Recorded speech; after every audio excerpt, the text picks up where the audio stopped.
Hello, everyone. I'm Allison Randall. I'm the acting director of the Office on Violence Against Women, joined by my fabulous colleague.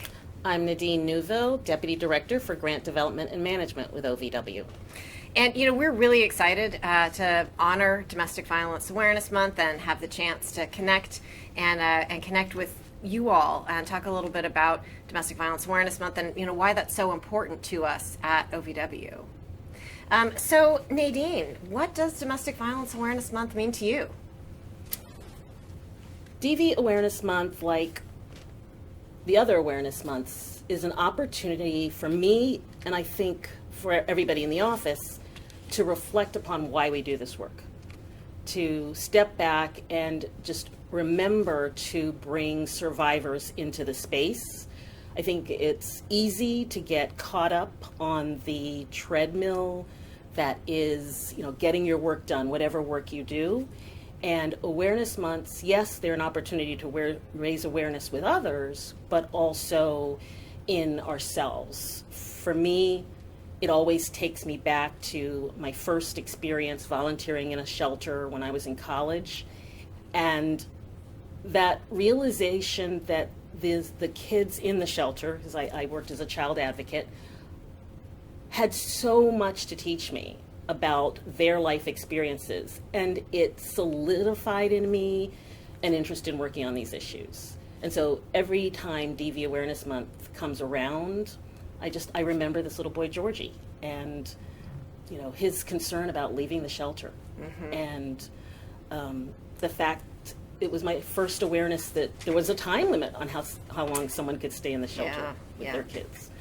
So for you, what does DV Awareness Month mean to you, Alice? Well, your points are so key, right? Being survivor-centered is so important to us at OVW, and, so many folks in the office are survivors, are advocates, and I think all the time about survivors and their kids who I met working in shelters, back in the 90s.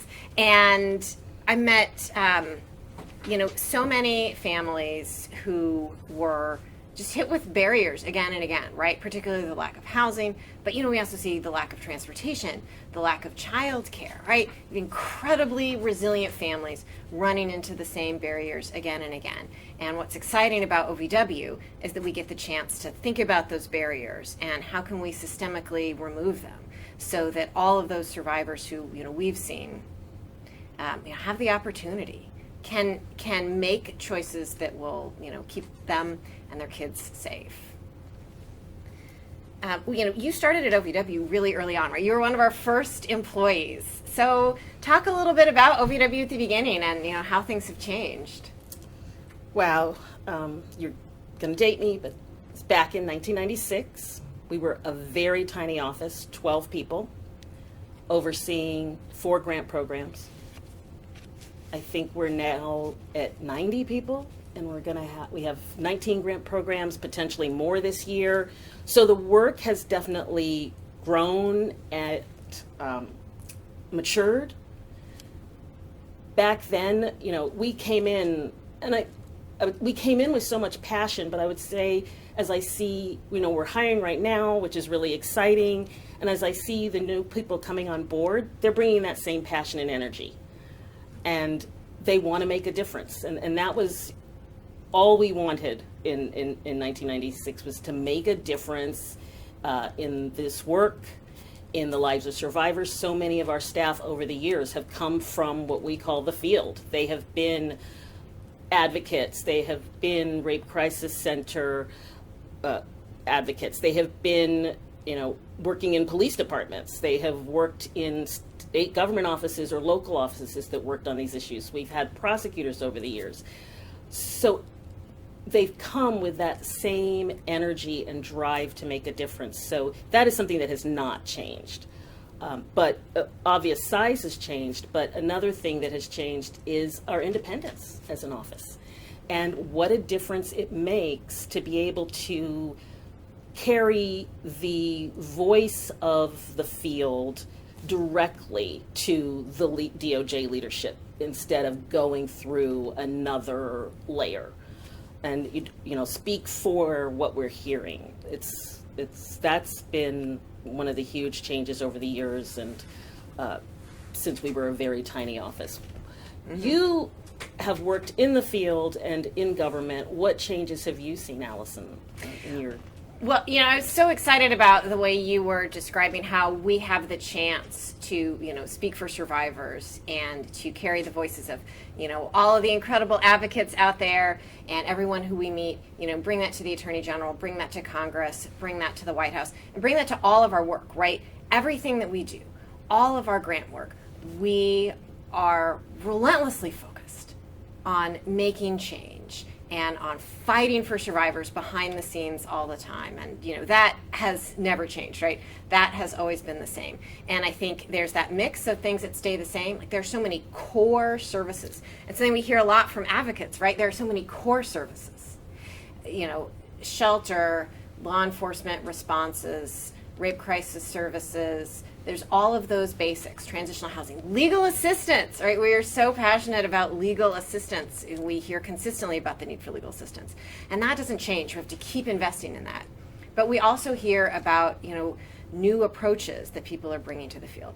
And sometimes it's things that seem like a new approach to the federal government, but these are things that communities have been doing for a long time, like restorative practices and, supporting, tribes as they are working with survivors, supporting communities because communities know what they need. And that's not new, but sometimes that's new for us in the government to fund. And I find it really exciting the way that we are able to get out in the field, right? We do a lot of site visits. We hear so much from our grantees.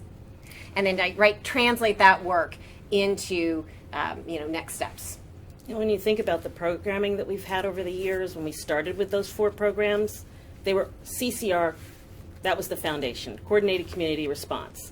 And I think as we've seen the programs progress, and with each iteration of VAWA, what we've seen is this recognition of the underpinning of CCR being that core foundation on the ground, right? Being those community-based service providers, being specific programming for women with disabilities, specific programming for older women.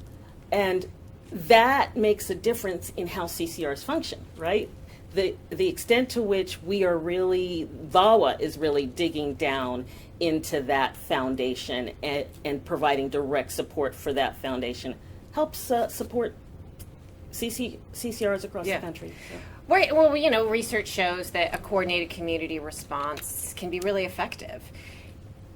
It's something I think is great to see. When originally it started, we were talking like police, prosecutors, victim services, courts. And now CCRs are bringing in, other systems, right? Whether that's child welfare, mental health, housing, and much more digging into the community and supporting community advocates because, not all survivors are going to be comfortable working with police and prosecutors and courts. So how do we keep survivors safe who are looking for, other kinds of pathways to justice and other kinds of pathways to safety? Not everybody's calling our domestic violence shelters, right? They're so crucial, but not everyone is reaching out to shelters. So how are we supporting all of those community resources?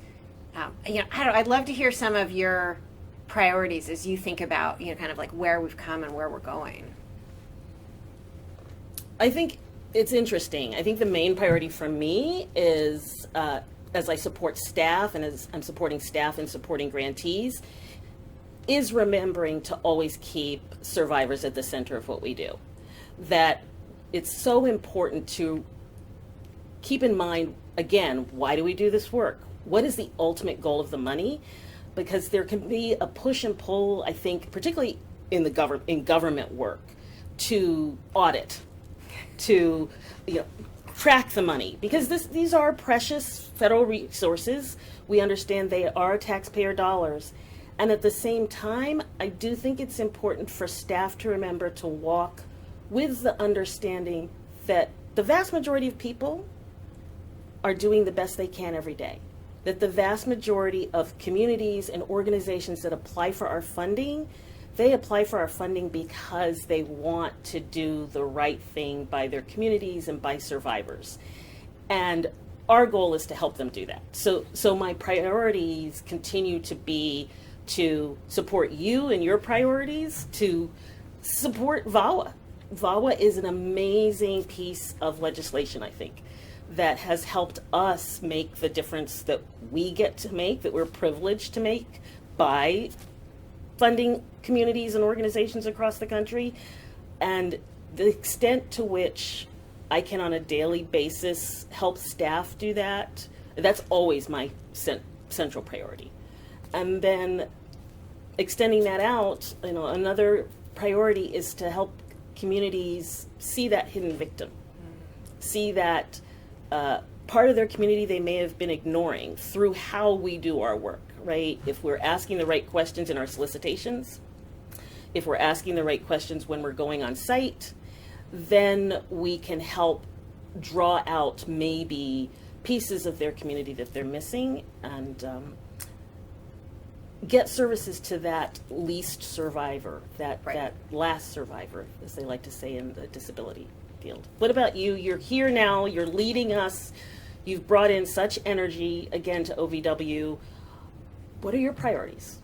So, advancing racial equity as a crucial component of ending domestic violence and sexual assault and stalking has been my top priority. And, we can't just say that. We have to make that real. And, I think making our values real is an overarching priority. We were talking yesterday about, what are some of your unspoken values? And I think, how we make our priorities real is a key one. And we do that through, how we make the grant awards. And so, prioritizing getting funds to culturally specific service providers, right? Organizations that are by and for communities of color. And that's something that we've learned, something that I've learned from you, something that I've learned from staff over the years, right? Is that we need to invest in these culturally specific service providers who are doing that work on the ground, the core services, the innovative services, and they're in community. And so these are, resources where survivors are going to turn. So I think that is really key. And of course, we have to do that in an intersectional way. So how are we ensuring that all of our services and outreach and law enforcement prevention are reaching all underserved communities? And, in particular, LGBTQ survivors, immigrant survivors, survivors with disabilities, folks who may have faced historical and current barriers to getting that justice and that safety, right? We're working so hard to get access to safety and to services. And when we find out that that's not accessible to someone, right, that's heartbreaking. And that's what we are always so committed to then addressing. So those have been top priorities. And one key part of that has been taking a broader view of access to justice, right? So access to justice is a top DOJ priority, and it's a top OVW priority. But when we say justice, we want to think about how does that survivor define justice? And again, right, options and choices for survivors are so important. So that's everything from legal assistance, which we talked about as being so important, and that's a responsive criminal justice system. Many, many, many survivors tell us that, I want to call 911, I want the police to respond and believe me and listen to me and support me. I want the prosecutor to take my case. I want my day in court. I want to be heard. I want the judge to understand, right? And so we've got to invest in a responsive and functional criminal justice system for those survivors. The civil justice system, right? Restraining orders, family court, right? Those are huge things that survivors ask us for when we think about justice. And for survivors who are never going to call 911, right? We need something between 911 and nothing. We need options for survivors who say, I want to stay in this relationship. I just want the violence to stop, right? What are all of these other options that we can provide for survivors to keep folks safe with that big conception of justice? And one of the ways we do that is also through economic justice. So that's been another priority. And again, something I see across our work at OVW. How do we ensure that survivors have resources? Housing is such a big one, transitional housing, long-term housing, but other kinds of resources, access to non-traditional employment or direct assistance. We were so excited that we're working on getting direct assistance, right? Get funding to survivors because they know what they need. So how do we put money in people's hands to make the decisions they know that they need to make? And that leads to all these greater choices. So those are just some of our top priorities, and we could go on we could go on all day about how excited we are, and that's what's really unique and wonderful about getting to be here at OVW, that we have the chance to think nationally, right? That we bring our experience on the ground, and that we're hearing every day from programs on the ground, and that we can then translate that into making change that hopefully supports all of those programs, supports those survivors, and moves us further towards ending domestic and sexual violence. Well said. Sorry, I know. We're so fired up about it. I like the phrase unspoken values. I think that you could also say, hidden values that we sneak in somehow into all our decision making, but into all our activities, right? Mm-hmm. Yeah, we were talking, right, being survivor centered, being trauma informed. Those are, kind of long held values. But then trying to increase access to the grants themselves, right? That's a value that we hold. It's unspoken and it's spoken, right? We talk about it a lot, and we've been working on, right, making grants, easier to apply for. And you talked a lot about, how do we support grantees? So can you say more about, some of the work to reach folks, to encourage them to apply for grants? How are we making grants easier? What support can we offer to grantees? There are things that we've done for years. We started years ago doing pre-application calls. When we put out a solicitation, we provide an opportunity for potential applicants to call in, ask us questions, and separate and apart from the pre-application calls, just to email us, get in touch with us if you have a question. But looking at that process and changing it up as we see or as we hear from applicants, this didn't work for me, I couldn't get through, or the questions that are being asked aren't the questions that I have. So I think doing more outreach to communities, holding more roundtables, provide us with an opportunity to hear from a wider variety of prospective applicants about what are the barriers to applying.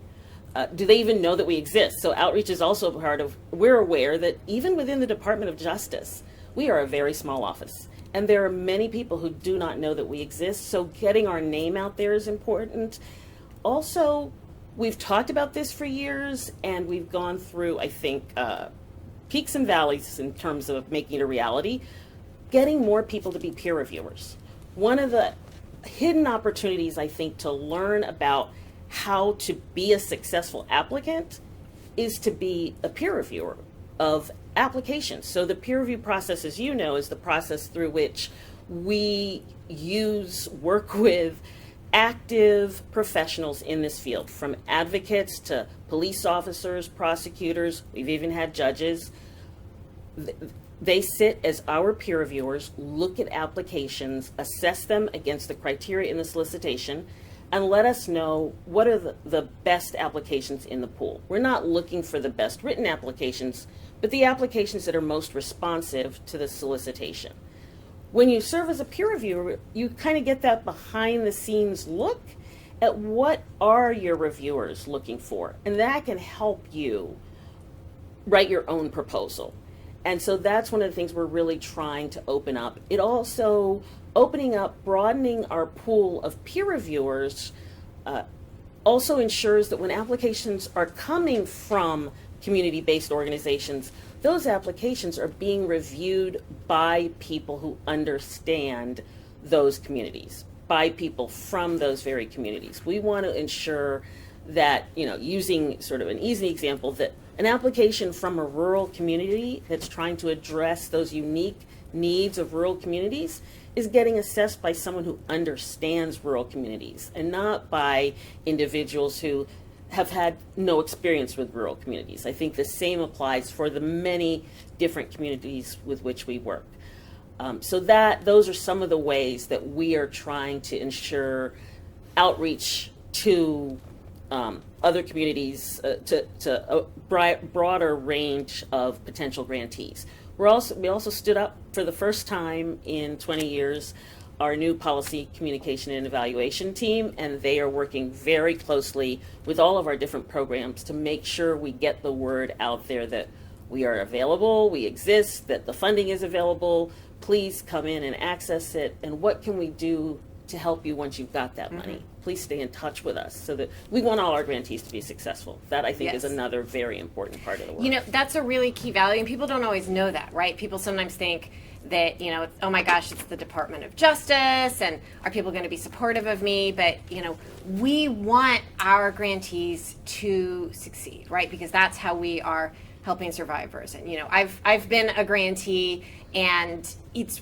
really helpful to, you know, call or email, you know, your program manager and talk through things, get information, and, you know, OVW has a help desk. We have our own help desk to help folks through the Just Grants system. That was incredibly helpful to me when I was a grantee and, you know, navigating some of those things. We're always looking for ways that we can directly support grantees, make things easier, and build capacity, right? So once you have that grant, we have amazing technical assistance providers who help grantees navigate things. We're doing lots of capacity building to help folks, right, as they're thinking about applying for grants and once they get those grants. And that's something where I think, you know, like your leadership has been really key. You've really helped us increase transparency, share information, build capacity. You know, your leadership at the helm of the program division has, I think, really taken us very far in that direction. Very kind compliment. Can I touch on the help desk? Yes. Because I think it also connects to the importance of our independence. That independence for us has given us the opportunity to ensure that we develop the tools that will best assist our particular grantees. Grantees, applicants are not all the same. We know that. We, in particular, in the Department of Justice, work with, for OVW, I should say, we work with very small organizations. Yes, we work with police departments, and yes, we work with states, and we work with courts, but we also work with a lot of small 3-4 person organizations on the ground. Organizations that have never applied for federal funding, or when they get our money, it's the first federal funding they're getting. Maybe they haven't even had state funding. And our goal is to, yes, help build their capacity, but also to ensure that they're getting to do what it is they thought their community needed and not what we think they should be doing. I think that goes to a point that you were making earlier, and something I think you have stressed to us, that communities know what they need. And so everything that we do should be with that in mind. And I think that, again, our independence has helped support our ability to always keep what communities say they need at the forefront of how we do our work. So thank you for that. Well, so what are some of your, you know, tips for folks who are out there who are new in their career, you know, who are starting out in this work? What are some of your thoughts for those folks? I say this around the office a lot. It is a marathon. Your career is a marathon, and in a good way. You know, marathoners love running, right? They love the race, and you have to think that presumably you're in this for the long haul, but that it doesn't have to look the same. You know, when you're running a marathon, it's not like running around a track endlessly. You are usually running through community, biking through community. You're seeing different things. So your career has taken you both inside the government and to direct service providers, to national training and technical assistance organizations. So I think it's important for people to remember that it doesn't have to be one stop. And at the same time, it can be. I have spent a lot of years at OVW, 26 and a half. But if it turns out to be one stop, you can also change up what you're doing. Be open to the changing world around you. Do the best you can to not get stuck in where you started mentally. You know, this work has changed and grown as we've seen the country change and grow. When I've been doing domestic violence and firearms for the entire 26 years. And on the one hand, it is, yes, sad that we are still seeing the same violence. And on the other hand, when I started, the number of states with their own firearms prohibitors related to domestic violence, you could list on one hand. You could count on one hand. And today, I believe we're well over half the states have their own prohibitors. So we've made progress. And I think that's an important thing when you're starting your career. It's not, if you're working in something like this, such an important issue that is embedded in our culture, not just everybody else's culture, but it is embedded. It's not going to change overnight. That doesn't mean you aren't making a difference. So wherever you sit, you can make a difference. And Yeah. I think that's a really important point. And, for all the advocates out there, right, who are doing incredible work, and it can feel discouraging, right? Because you see folks run into those same barriers again and again, which is why we're here in DC trying to remove those barriers.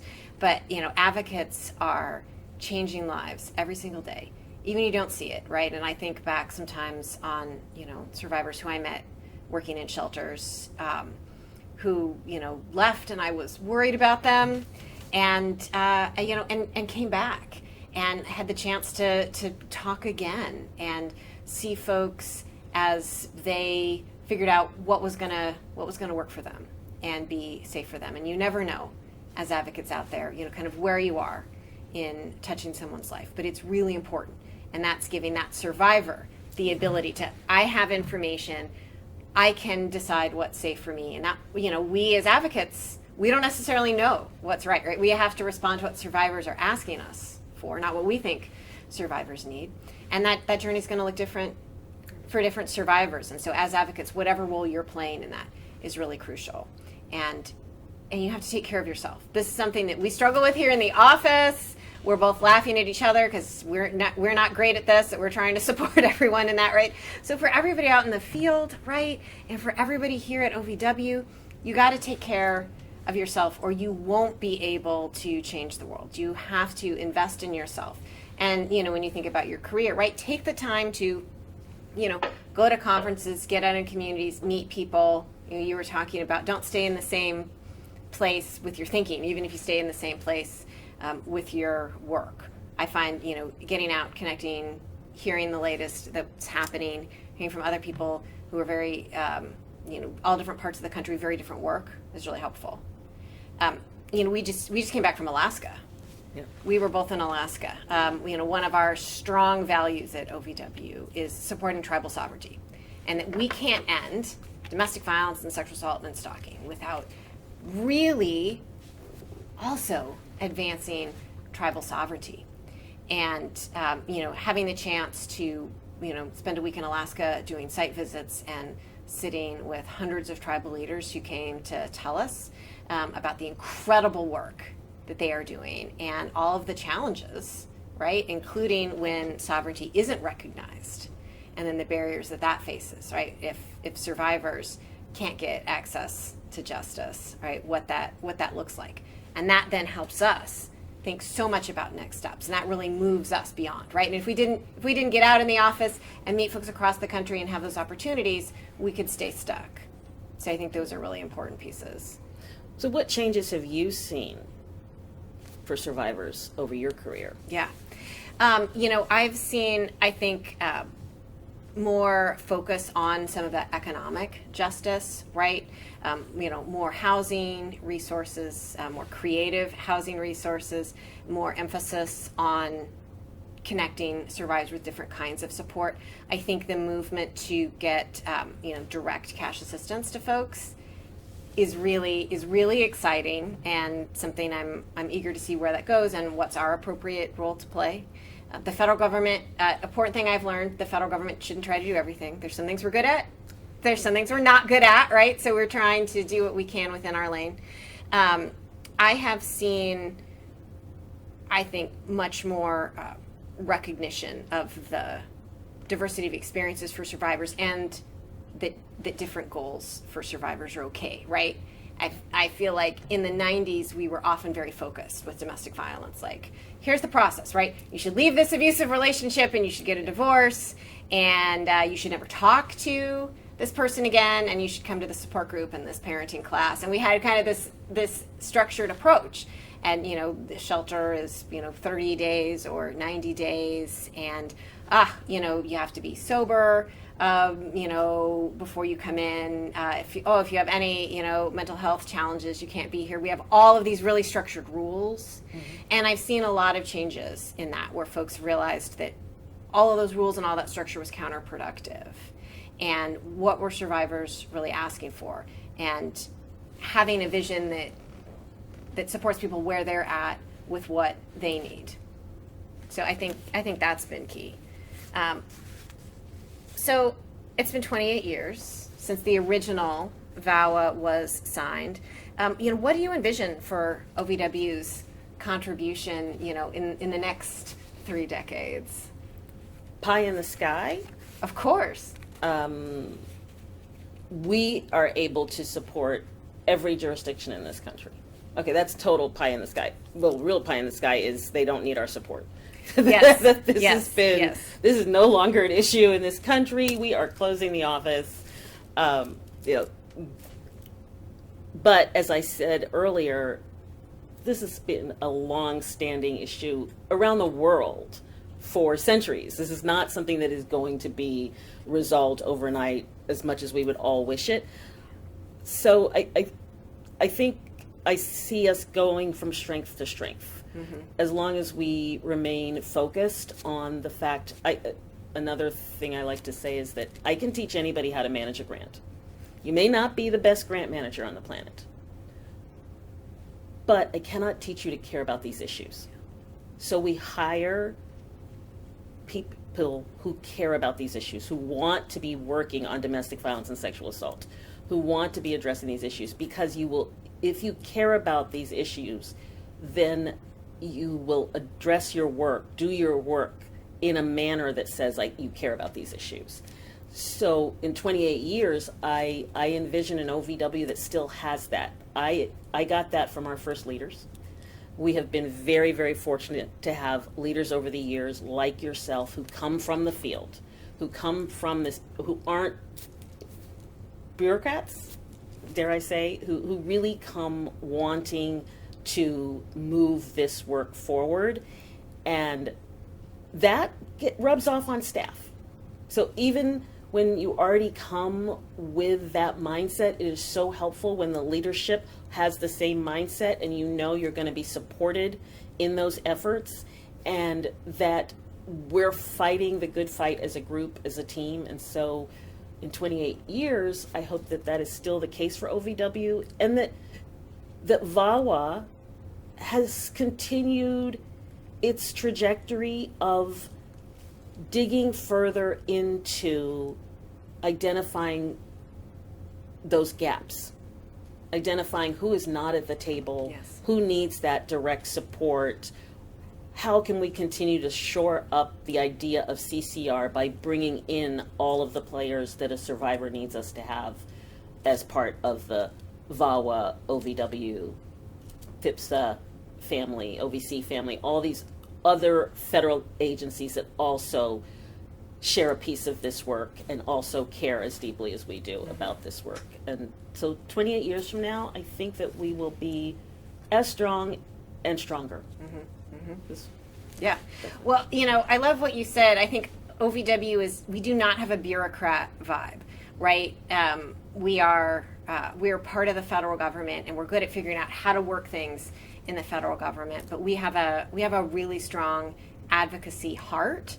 And I love that you mentioned, how we hire great folks, because we are hiring. We're doing lots of hiring all across the office. We're growing a lot. We've had such incredible support from the Attorney General, the Deputy Attorney General, the Associate Attorney General, right? Like, DOJ's leaders have been incredibly supportive of OVW, of these issues. They care about it personally, talk about it all the time. And, support from the White House, right? how cool is it to have the President of the United States care personally about your issue and to have, authored the legislation that created your office? We've had the chance to work with him over the years. He just speaks from the heart about these issues, and he remembers all the survivors who he met, early in his career, right? Folks who testified in the Senate. And he thinks about that and tells those stories all the time, right? That left such an impact. And great support, very bipartisan support in Congress. So we've been in a good place. And so we're now going to be able to hire, more grant managers, more, financial analysts, administrative staff, communications and policy staff, budget staff, at every level in the office. We are hiring. So we really want to encourage folks. We are the best office in the federal government. Sorry, NASA, who allegedly is the best place to work. It's OVW, right? So, folks can work remotely, if that fits with their job from anywhere in the country. In fact, we love recruiting folks who are based all across the country. That brings a lot of strength to our office. So we're hiring. We need peer reviewers, like you talked about. So important. We cannot accomplish our goals without peer reviewers who can bring the perspectives of every different community, all of those survivors, and it's such a good experience. When I peer reviewed grants, I learned a ton. And I had been a federal employee, and I was like, oh, what? So it's really helpful. So we really encourage folks to do that. Get involved with our office. We're constantly working on being easier and easier to connect with. So we want to encourage everybody out there, as we're celebrating Domestic Violence Awareness Month, to reach out, get in touch. We have a new website coming out, and lots more resources to make it easier to apply for our grants and and to manage those grants once you have them. So we want to thank everybody for hanging out with us for a little while, and we just want everybody to know how profoundly we care about advocates and about survivors and about this work and about this movement. So thanks for your time. Thank you, Allison. Thanks, everybody. Everybody.